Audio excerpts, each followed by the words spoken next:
natin ang ating mga dalang Biblia sa Efeso chapter 4. Itutuloy po natin ang ating pag-aaral.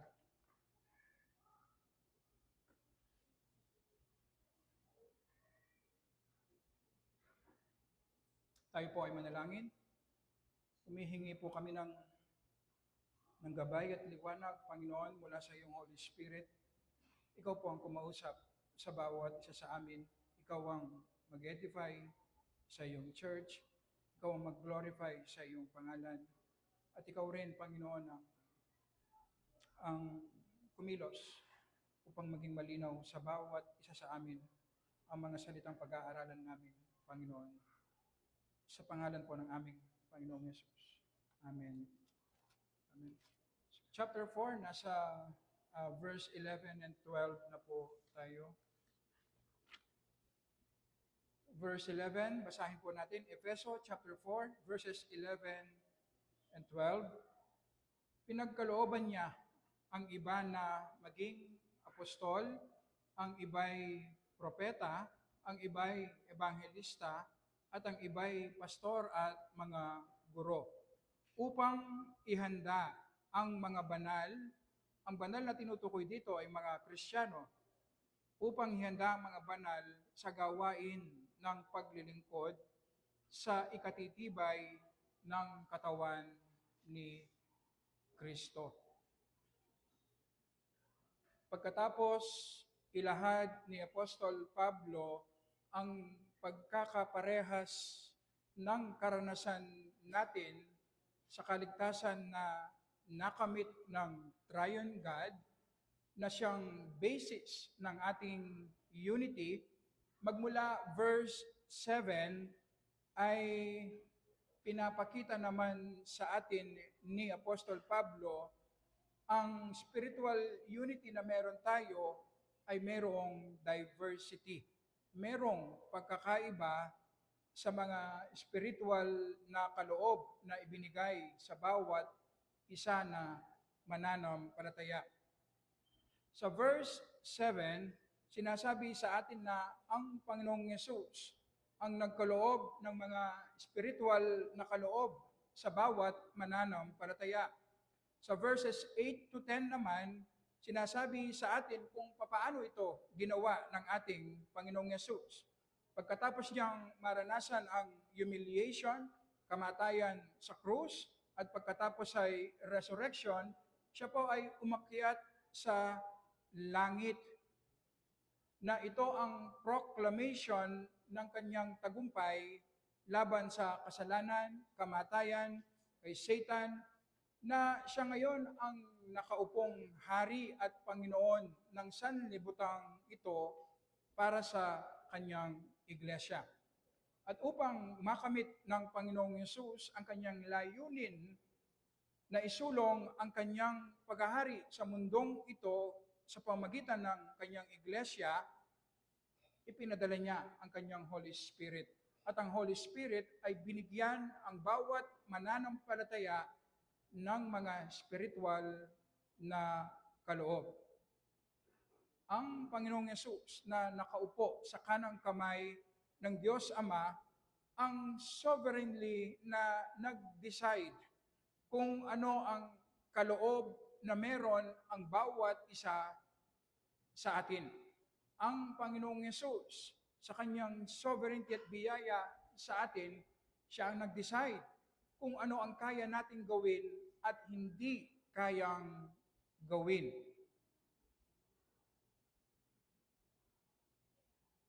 Ang Panginoong Yesus na siyang nagsusulong ng kanyang iglesia, ang nagbigay ng role sa bawat mananampalataya kung ano ang gagampanan nating gawain sa loob ng iglesia. Kung paanong ang bawat parte ng ating katawan ay merong kanya-kanyang role, ganun din pagdating sa church. Ang bawat miyembro ay binigyan ng iba't ibang kaloob upang gampanan nila ang kanilang iba't ibang role sa pagsulong ng Panginoon ng kanyang gawain sa iglesia. Ang paglinang at paggamit ng mga kaloob na ibinigay sa atin ng Panginoong Yesus ang obligasyon na ibinigay sa atin. Ibinigay ang mga spiritual na kaloob na yan hindi para itago, hindi rin para gamitin para sa ating personal na interest. Ibinigay ang mga kaloob na yan na ang layunin ng Panginoon ay para gamitin natin sa paglilingkod sa ating kapwa mananampalataya para sa iglesia ng Panginoon. Sa ating pagpapatuloy sa verse 11, ibinigay ni Apostol Pablo ang listahan ng isang kaloob, ang teaching gifts o teaching ministry. At sa verse 12, sinabi ni Pablo ang layunin ng mga teaching gifts na ito. Sa ating pag-aaral, ilalatag ni Apostol Pablo sa atin kung papaano ba nagpo-function ang isang lokal na iglesia gamit ang mga spiritual gifts na ibinigay sa atin. Ipinapakita sa atin ng Panginoon na kung ang Panginoong Yesus ang nagbibuild ng kanyang iglesia, siya rin ang nag-design kung papaano ito magpa-function at kung papaano i-accomplish ng Panginoong Yesus ang kanyang layunin na i-build ang kanyang iglesia. Ipapakita sa atin ang mga prinsipyo at kaparaanan ng Panginoon kung papaano pa nag-ooperate ang isang lokal na iglesia. Sa bawat iglesia sa mundong ito, tunay na iglesia, ito ang gusto nilang makamit, ang growth para sa kanilang church. Pero tila mailap para sa marami. Sinasabi sa atin, kung maunawaan natin ng tama ang disenyo ng Panginoon sa ating mga spiritual na kaloob, papaano nag-ooperate ng tama ang isang church, ang ibig sabihin kung susunod tayo sa disenyo ng Panginoon, mag-grow tayo ng mabilis. At maiwasan natin ang pagkakamali ng marami na masigasig na naglilingkod, sincere sa kanilang ginagawa at pag-ibig sa Panginoon, pero dahil hindi nakaayon sa disenyo ng Panginoong Yesus para sa kanyang iglesia, mailap ang growth sa kanila. Sa kabila ng kanilang pagsisikap at sakripisyo, kaya napaka-importante para sa ating church at individually para sa atin kung paano ba nag-ooperate, ano ba ang disenyo ng Panginoon sa isang lokal na iglesia. Tignan natin ang verse 11. Tinatawag na teaching gifts.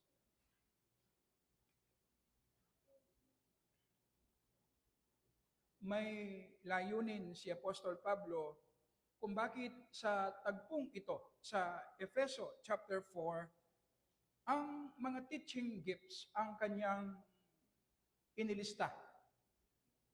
Sa konteksto kung saan pinag-uusapan ang mga spiritual na kaloob para sa ikasusulong ng gawain ng iglesia.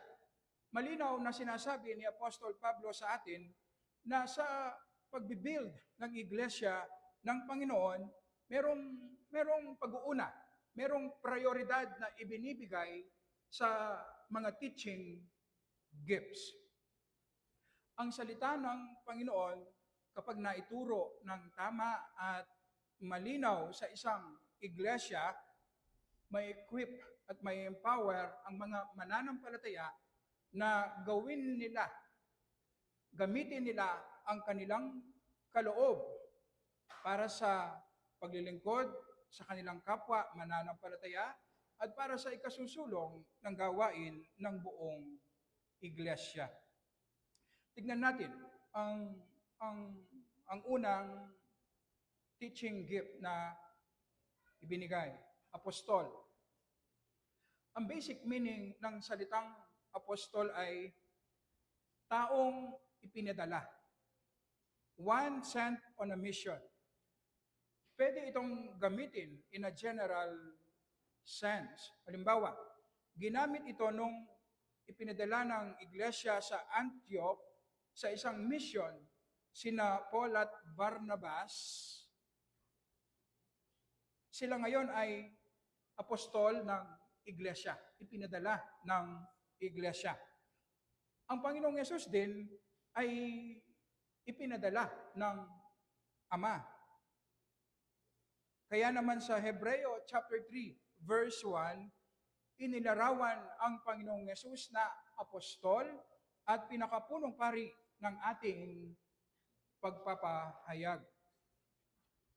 Tumutukoy din ang salitang apostol in a strict and technical sense.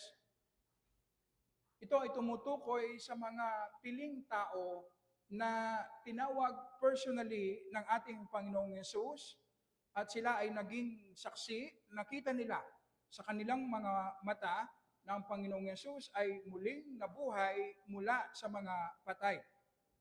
Sila ang nagsisilbing authorized agent ng divinely inspired revelation of God.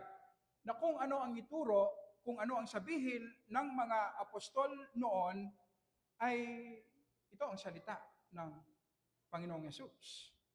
Itinuturing na divine word. Kaya ang kanilang pagtuturo noon ay merong divine authority.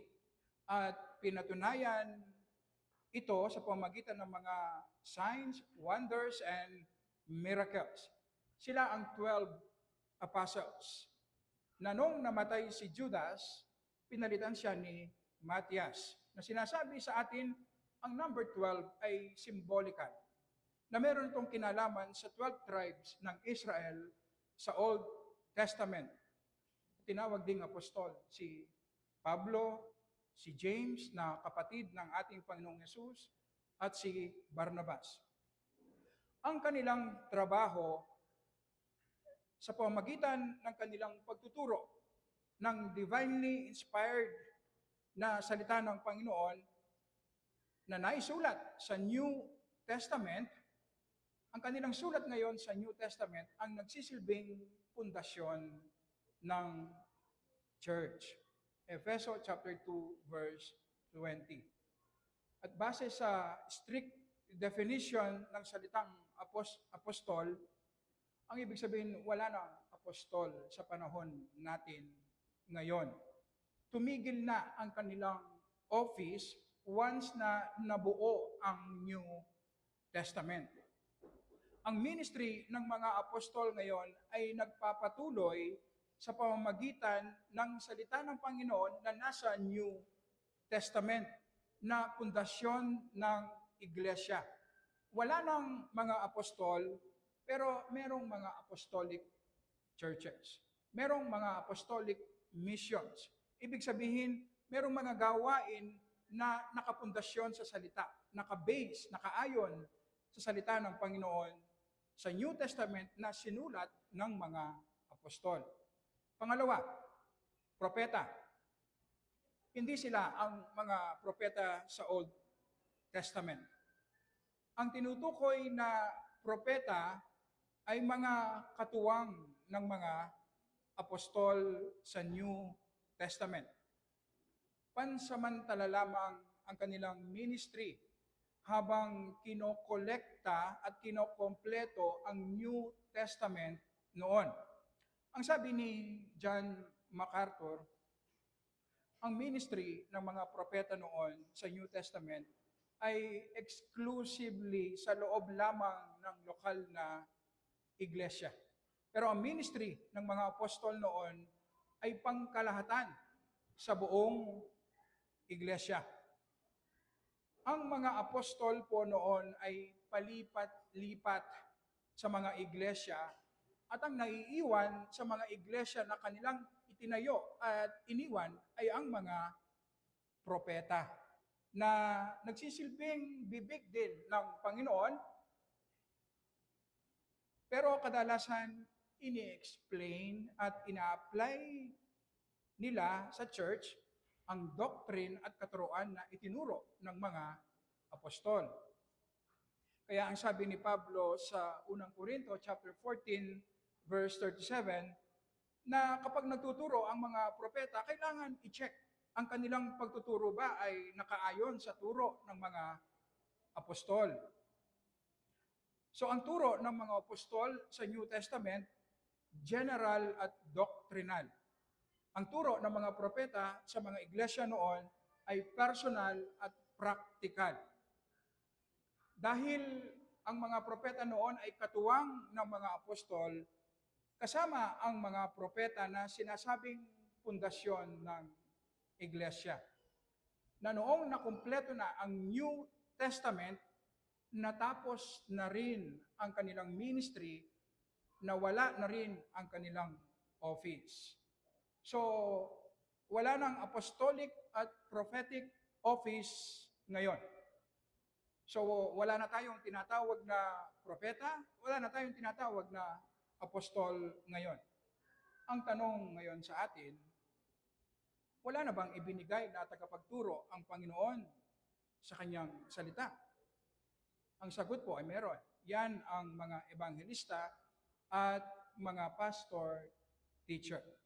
Tingnan natin una, ebanghelista. Ito ang mga Kristiyanong binigyan ng kaloob ng Panginoon na masaya at gusto nilang ipahayag ang mabuting balita sa mga hindi mananampalataya.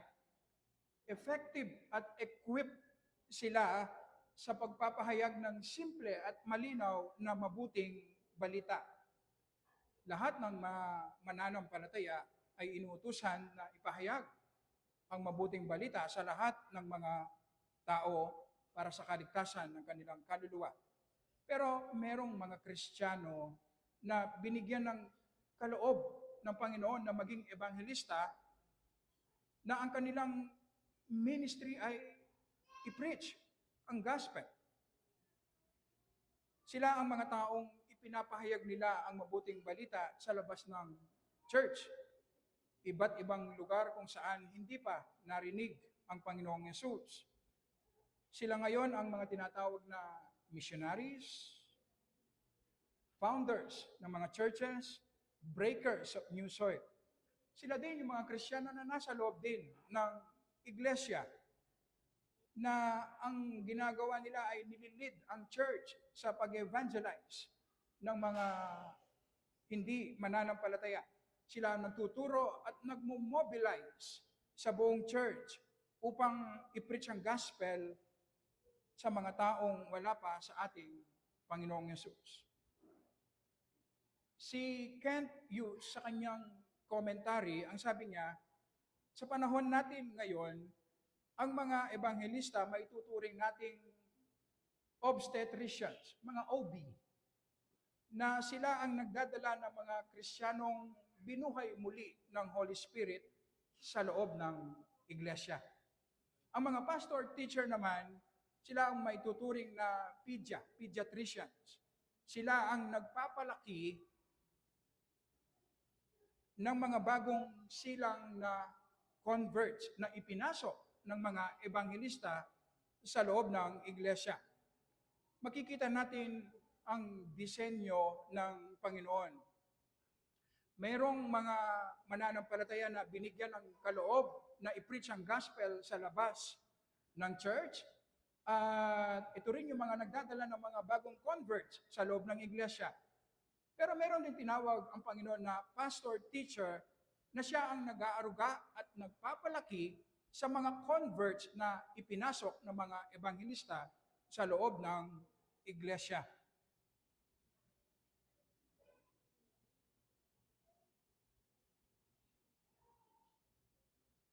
Ang sabi ni John MacArthur, mahalaga na sa isang church ay merong ebanghelista at merong ding pastor. Nagtutulungan ang dalawang ministry na ito.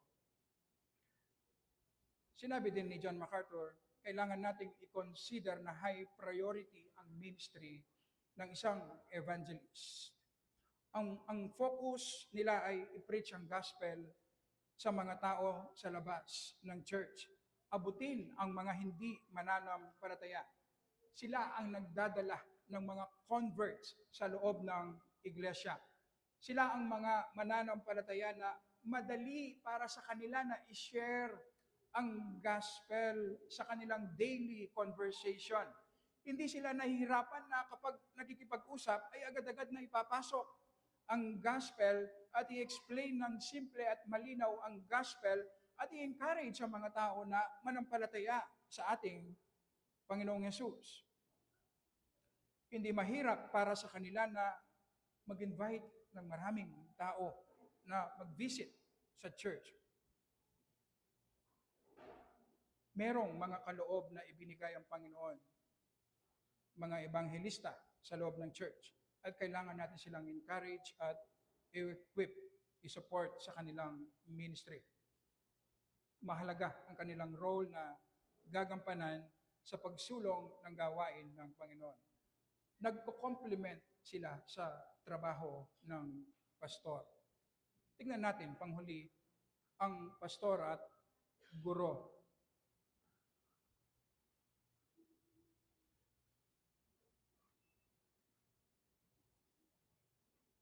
Ang dalawang function o ministry na ito ay kabilang lamang sa isang office, pastor-teacher. Ang pastor ay ang shepherd, pastol. Sila ang nagpapakain, nag-aaruga, nagpoprotekta, nagbabantay, nagpapalaki ng mga mananampalataya sa loob ng iglesia.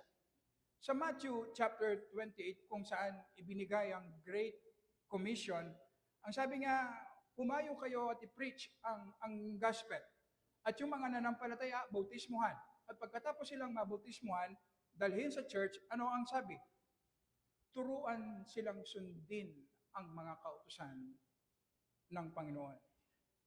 Yung mga bagong converts na dala ng mga ebanghelista, kailangan silang turuan ng mga kautusan ng Diyos. Kailangan silang pakainin upang sila ay lumago, mag-grow sa kanilang pananampalataya. Ang isang pastor-teacher na naka-station lamang sa isang congregation, ang siyang nagtuturo, nagpapakain, nagpapalaki sa mga bagong converts na ito at sa mga matatagal na mananampalataya din. Sa John chapter 21, nung nire-restore ng Panginoong Yesus si Apostol Pedro dahil 3 beses niya itong i-deny, 3 beses na inatasan ng Panginoong Yesus si Pedro na pakainin mo ang aking mga tupa. Ito ang top priority ng Panginoong Yesus para sa kanyang church, para sa kanyang mga tupa. Pakainin sila sa pamamagitan ng pagtuturo ng salita ng Panginoon. Malinaw na sa pagsasama ng dalawang ministry sa isang office, pastor, teacher, sinasabi sa atin ang main work, ang pinaka-importanting trabaho ng pastor ay ang pagtuturo ng salita ng Panginoon. Ginagawa ng pastor ang kanyang pagpapastor sa church mainly sa pamamagitan po ng preaching ng Word of God. Kung papaano i-apply ang salita ng Panginoon sa buhay ng bawat mananampalataya sa isang iglesia.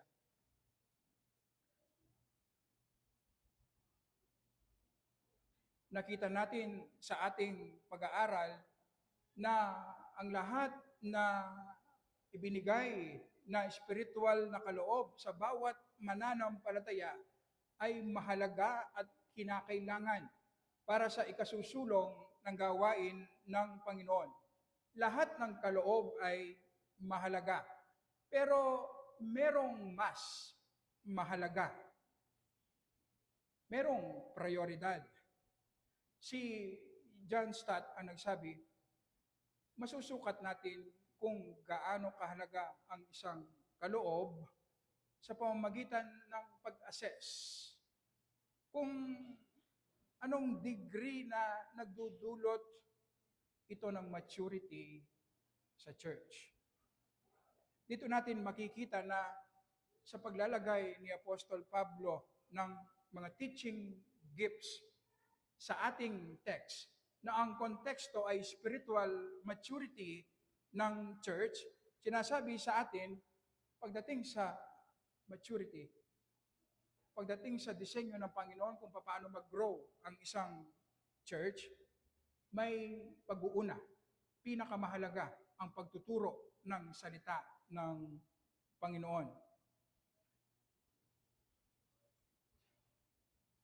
Ang main work ng pastor ay ituro ng malinaw at simple ang salita ng Panginoon upang lumaki, mag-grow sa pananampalataya ang mga miyembro. Si John Stott muli ang nagsabi, ang pinakakailangan ngayon ng church upang lumago ng mabilis ay maraming supply ng pastor at teacher sa bawat congregation. Sa Gawa chapter 6, kung saan nagkaproblema dahil merong mga balo na napabayaan sila sa pamamahagi ng pagkain. Ano ang ginawa ng mga apostol? Nilapit ang problema sa mga apostol. Ang ginawa ba ng mga apostol, kami na ang magre-resolve ng problema? Hindi po ganon ang kanilang ginawa. Ang ginawa po ng mga apostol, nag-assign sila ng mga diakono. Na yung mga diakono ang magre-resolve ng problema at hindi ang mga apostol. Ano ang reason? Sa verse 2, hindi nararapat sa aming pabayaan ang salita ng Diyos at maglingkod sa mga hapag. Ang ibig sabihin, merong mahalagang tungkulin ang pastor. Ito ang mag-spend ng maraming time sa word, pag-aaral ng salita ng Panginoon, mag-spend ng maraming time sa prayer, mag-spend ng time para siya mismo ay mag-grow at maging banal dahil nakadepende sa kanyang kabanalan ang effectiveness ng kanyang ministry at nakadepende dito ang growth ng church. Na sinasabi sa atin, ganito kaimportante ang ministry ng pastor na hindi siya pwedeng maabala sa mga administrative work.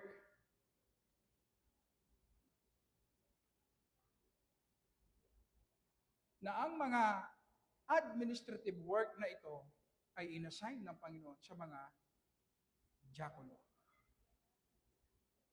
Ganito po kahalaga ang ministry ng pagtuturo ng pastor. Na kahit yung mga admin work na mahalaga yan sa church, ay hindi inassign ng Panginoon sa kanya. Inassign sa mga diakono para hindi siya maabala sa pagtuturo, pag-aaral, pag-meditate, pag-pray. Dahil nakadepende dito ang growth ng church. Kung ito ang inassign na Panginoon na primary task ng isang pastor, ang pagtuturo ng salita ng Panginoon, ibig sabihin, ito rin dapat ang expect natin mula sa ministry ng pastor.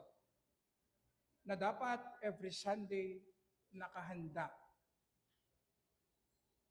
na ituro ng simple at malinaw ang salita ng Panginoon.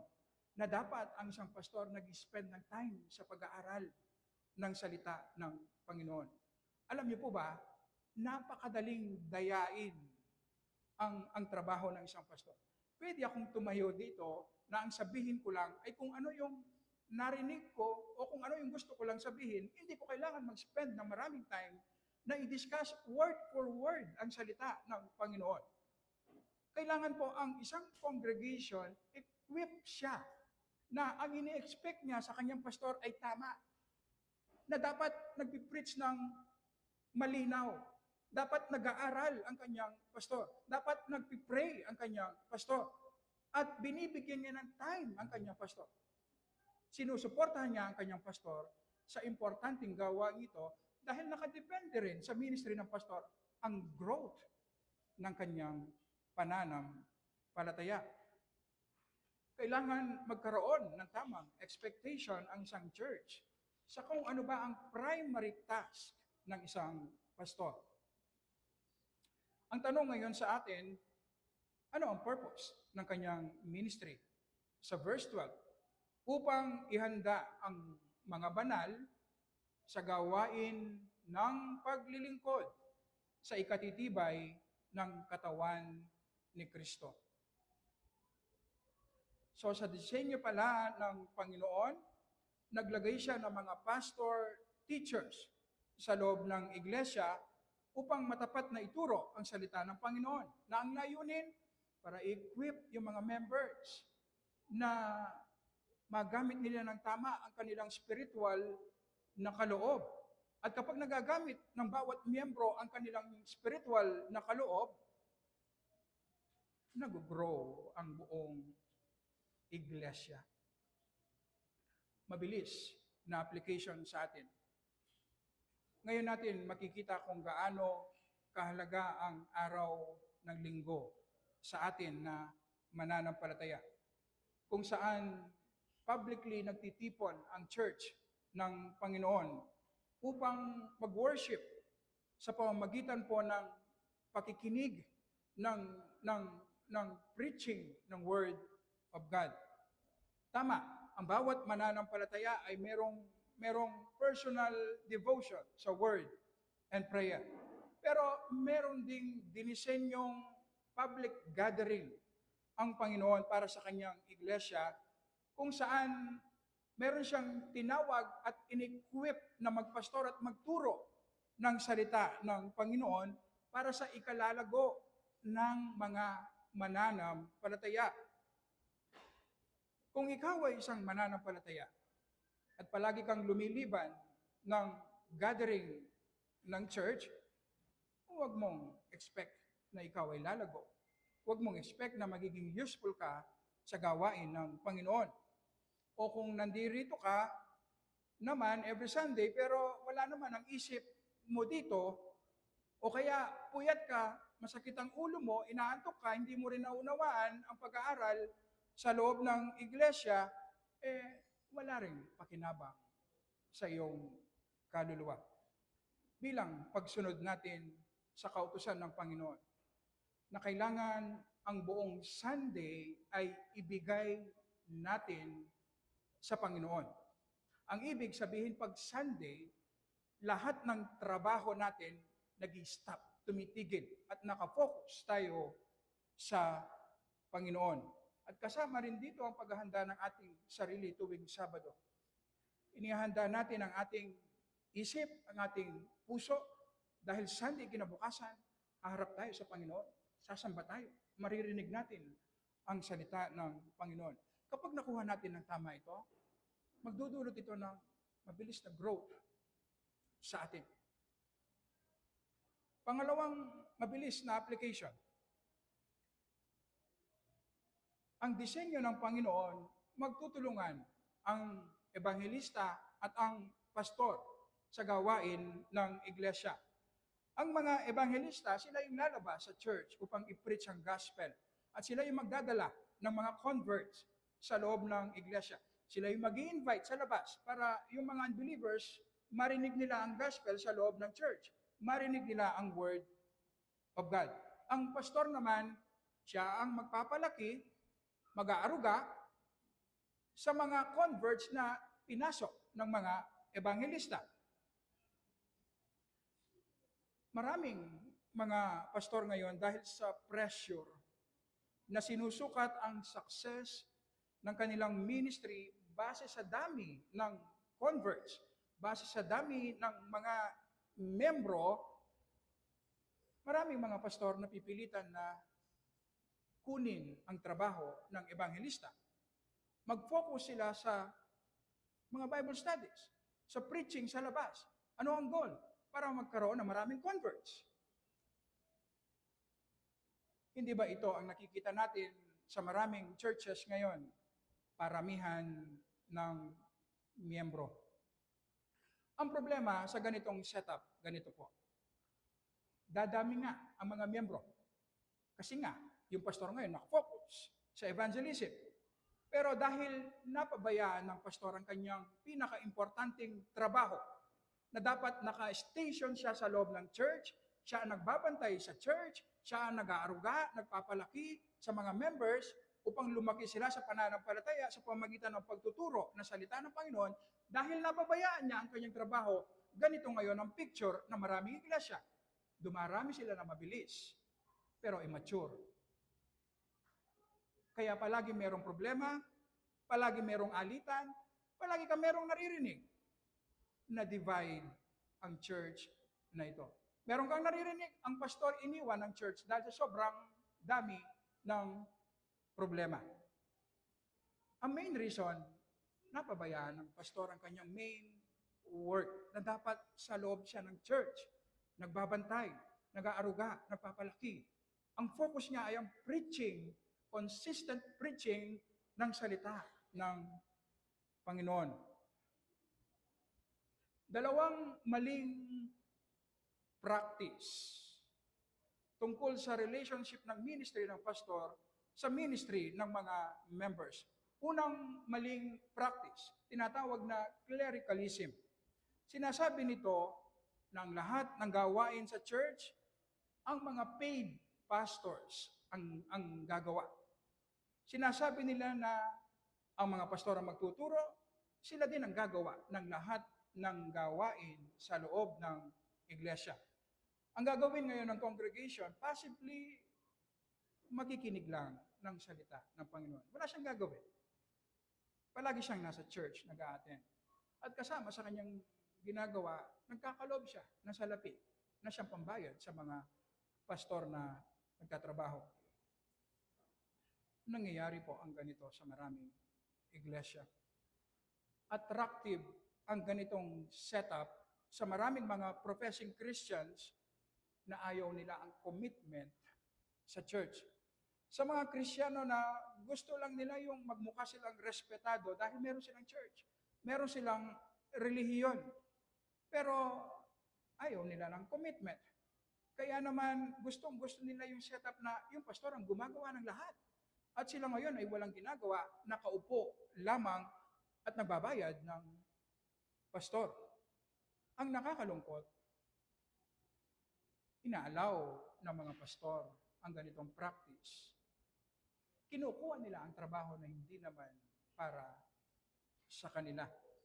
Na ang reason, gusto rin nilang magkaroon ng control. Gusto nila lahat ng gawain sa church, nakokontrol nila. Sa ganitong setup ng ministry, napapabayaan ng pastor ang pinaka-importanting gawain niya, ang i-preach ang word.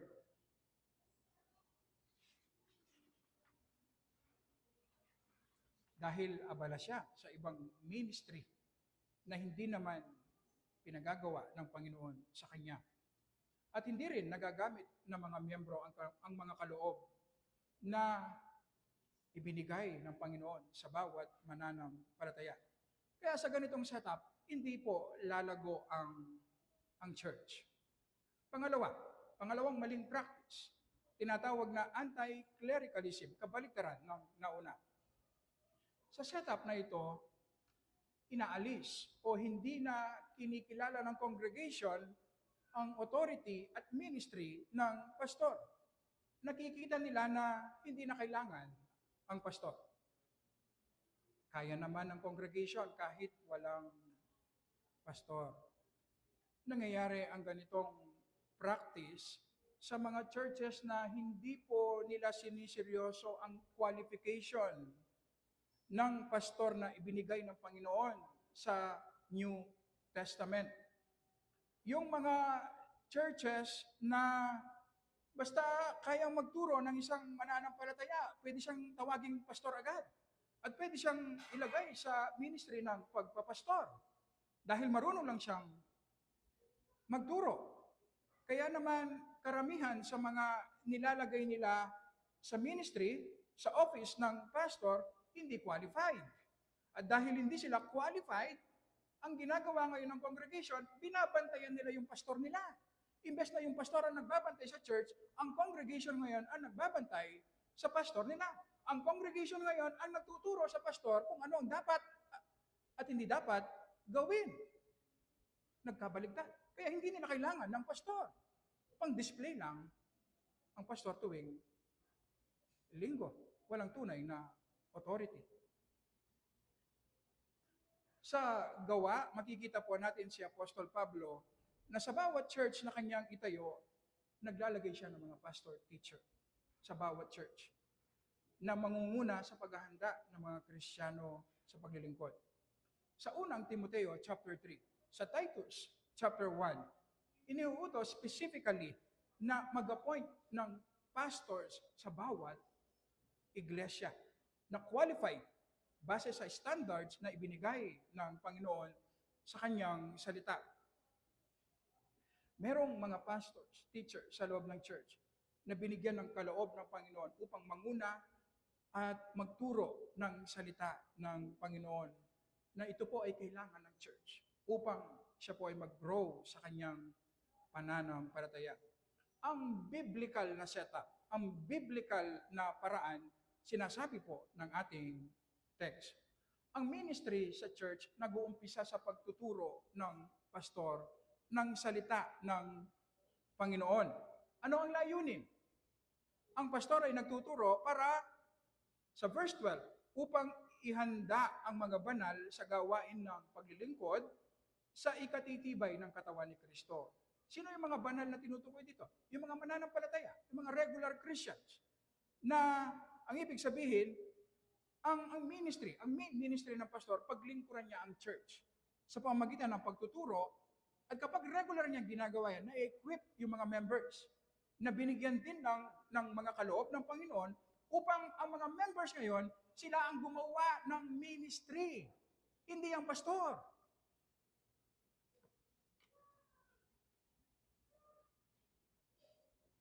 Consistent ito na sinasabi ng Biblia na ang lahat ng mananampalataya ay binigyan ng mga kaloob ng Panginoon upang gamitin sa paglilingkod sa loob ng iglesia. Na merong inassign ang Panginoon sa bawat mananampalataya. At yan ay nakabase sa kaloob na ibinigay sa bawat isa sa atin. Na tanging ikaw lamang ang makakagawa ng tama at effective sa ministry na ibinigay sa iyo ng Panginoon. Kaya naman ang gawain ng pastor, i-equip ka para gamitin mo ng maayos at tama ang iyong kaloob. At sa ating pag-aaral, hindi basta-basta ang paglilingkod. Nagre-require ng holiness, ng humility, ng love, na gamitin natin ang ating kaloob para sa ikabubuti ng ating kapwa. At yan ang purpose ng preaching ng word. Ini-equip tayo. Ginagawa tayong banal ng Holy Spirit. Tinuturuan tayo kung paano natin gamitin ng tama ang bawat kaloob na ibinigay sa bawat isa sa atin. Ang purpose, para ang church mismo ang gumawa ng ministry. Ganyan ang disenyo ng Panginoon sa church. Kapag naririnig consistently ng mga mananampalataya ang simple, malalim at tamang pagpapahayag ng mabuting balita sa loob ng isang lokal na iglesia, ma-equip ang bawat mananampalataya, ang bawat miyembro na gamitin ang kanilang kaloob. Kung merong dumating na bagong Bible study, merong kapatid na equip na kaya niyang i-preach ng simple at tama ang mabuting balita. Kapag merong kapatid na kailangan ng financial na tulong, merong kapatid na binigyan ng kaloob ng Panginoon, spiritual gift sa pagkakaloob, na madali para sa kanya na tumulong financially. Kapag merong kapatid na namomroblema, malungkot, merong mga kapatid na in-equip ng Panginoon na napakadali para sa kanila. Merong maturity na gamitin ang Word of God para i-apply ang Word of God sa kanyang situation. Kapag merong conflict sa loob ng iglesia, kamukha nung nangyari sa Gawa, chapter 6. Merong conflict patungkol sa administrative work. Merong mga diakono na able, merong maturity na i-apply, i-solve yung problema. Kapag merong mga kapatid na palaging absent, lumiliban kasi merong karamdaman. Merong mga kapatid na nasa kanilang kaloob, merong malasakit na sila mismo magbivisit at i-encourage yung kapatid na palaging lumiliban. So makikita natin sa disenyo ng Panginoon, ang bawat mananampalataya binigyan ng kakaiba at unique na kaloob na ang bawat isa ay merong role na gagampanan. At ang role ng pastor, i-equip ang buong church upang ang church ang gagawa ng ministry. At ito ang picture ng tunay na healthy church. Ito ang picture ng tunay na church na nag-grow. Ang bawat isa ay nag-grow to a certain degree sa kabanalan. Merong humility, merong pag-ibig na ginagamit nila ngayon ang kanilang kaloob sa paglilingkod sa bawat isa. Dahil ang lahat ay naglilingkod, mabilis na mag-grow ang church. Taliwas sa ating nakasanayan na ginagawa lahat ng iilan ang trabaho. Alam niyo po, kapag ganyan na nangyari, pansamantala, mabilis na lalago. Pero darating sa point, babagsak tayo na mabilis. Dahil hindi naman kaya ng iilan lang ang trabaho at hindi consistent sa tinuturo ng salita ng Panginoon. Ang ibig sabihin, kung ikaw ay mananampalataya at miyembro ng church na ito, meron kang role na gagampanan. Merong trabaho na ibinigay ang Panginoon sa iyo na ikaw lamang ang makakagawa ng tama at maayos. At ang role ng pastor, i-equip ka para gawin mo ang iyong trabaho. Sa ganitong paraan, mabilis na lalago ang iglesia. Ito ang picture ng tunay na healthy at growing na church.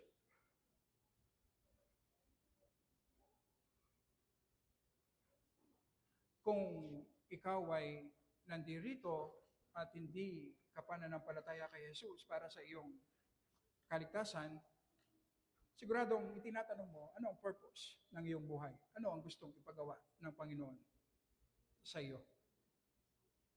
Ang kailangan mo munang gawin ay manampalataya ka muna kay Jesus para sa iyong kaligtasan. Makita mo na ikaw ay makasalanan, papunta sa impyerno, hindi mo kaya iligtas ang iyong sarili. Hindi ka mabuti. Ang kailangan mo ay aminin mo na hindi ka mabuti upang makita mo si Kristo na siya lamang ang tunay na mabuti, nakasunod ng perfect sa mga kautusan, nagbayad ng kasalanan sa cross upang ang sino mang manampalataya sa Kanya magkakaroon ng buhay na walang hanggan. The moment na manampalataya ka kay Jesus, merong i-assign na work ang Panginoon sa iyo. Ang trabaho na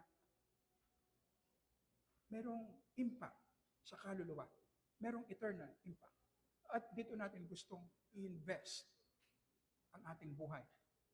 Dito natin gustong invest ang ating resources sa ministry na ibinigay ng Panginoon sa bawat isa sa atin.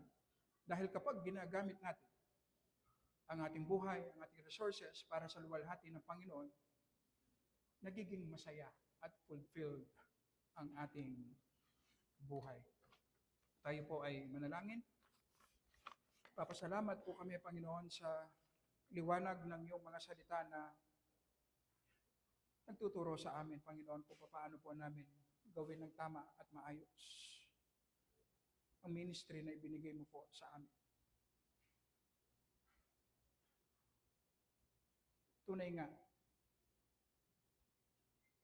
sa iyong generosity at wisdom, hindi mo ibinigay sa iisa o iilan lamang ang responsibilidad ng gawain sa church. Ibinigay mo sa lahat sa amin. Ibinigay mo ang responsibilidad sa buong iglesia. Ginawa mo ito sa paraan na binigyan mo po ang bawat isa sa amin ng spiritual na kaloob na unique na kaloob, Panginoon, na tanging ang bawat isa lang sa amin sa ministry na ibinigay mo po sa bawat isa na kami lamang ang makakagawa ng tama at maayos, Panginoon. Tulungan mo po kaming mag-submit sa iyong disenyo. At tulungan mo po kaming i-submit din namin sa iyo ang aming mga buhay, ang aming kaloob, na gamitin namin, Panginoon, para sa ikasusulong ng iyong gawain. Maging gracious ka sa iyong church at i-grow mo ang iyong church. Sa pangalan po ng aming Panginoong Yesus. Amen.